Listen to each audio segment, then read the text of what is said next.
So today we're going to be going over The Life You Save May Be Your Own by Flannery O'Connor, which is funny because it's also my name.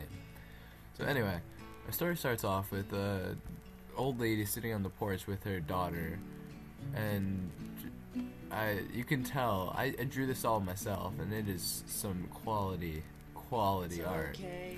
Yeah, the elderly woman is sitting quietly on the porch at sunset with her daughter, and her daughter is deaf, and she's wearing a blue dress. That doesn't really matter to the story, but here we go. And so yeah, they're sitting on the porch, and then this guy with one arm comes over and is just like, "Hey, I can fix stuff." And so he decides to go around. He spends about a week just like fixing stuff for a while. And then he keeps like dropping hints that he has like a crush on the daughter, which is pretty weird. And then at one point he asks the old lady how old the daughter is, and the old lady's like, "Oh, she's 16, but apparently she's really 30, so that's really weird. And that's also lying. Lying's a sin." But anyway, so old Mr. Shriftlet, the guy with I drew him with a mustache because I pictured him with a mustache. But anyway, he's got one arm. We never find out why, but he just goes around fixing stuff for free. For just this old lady, and the old lady makes him sleep in this car, and I don't know, this was a really weird story. Probably one of the weirdest stories I've ever read. And so then he teaches the deaf girl the word bird, which is like a recurring symbol in the author's different fictions and stuff. And then I guess the old lady says that that's like a good sign of trust or something, that I guess she trusts them. She's just like, "Oh, you should marry my daughter." And then he's like, "I don't want to marry your daughter because I'm poor," and that has everything to do with marriage, apparently. And so he doesn't marry the daughter, and he continues to work on the farm thing, or wherever they are, plantation, yeah, that's what it is, for like another week. And she's like, "I'll pay you to marry my daughter," which in itself is weird, but I guess they did that back in the day. You could just like sell people. I mean, I'd sell my daughter, but that's not the point of the story. Anyway, and so he fixes up this car, and then he takes the daughter out, and they like leave, and he's just like, "Wait, I need money to take her to a hotel and stuff and show her a good time," which is weird. This is ugh. Anyway, and so the old lady gives him all of her life savings, and then he takes it and he leaves.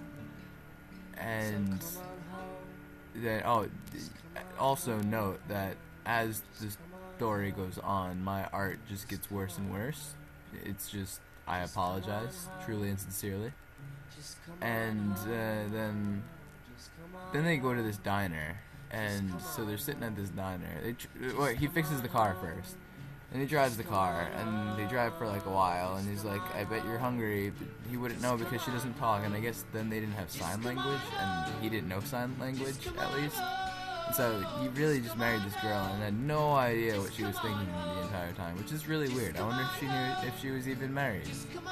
But yeah, deaf people without sign language is probably a bad thing. So yeah, he fixes the car, and then he takes the car, and they end up at this diner, and so they're sitting at the diner, and apparently like once they get to the diner, the girl just like falls asleep, and she falls asleep at the counter, and then he's just like, "I'm gonna leave the girl before food gets here," and the waiter is just like, "Wow, she looks like an angel of God," and God's written Gawd in this story. I guess they're Southern. You never really know where this takes place, or maybe you do. I don't know. But in the South, I guess they can't speak right, and neither can I.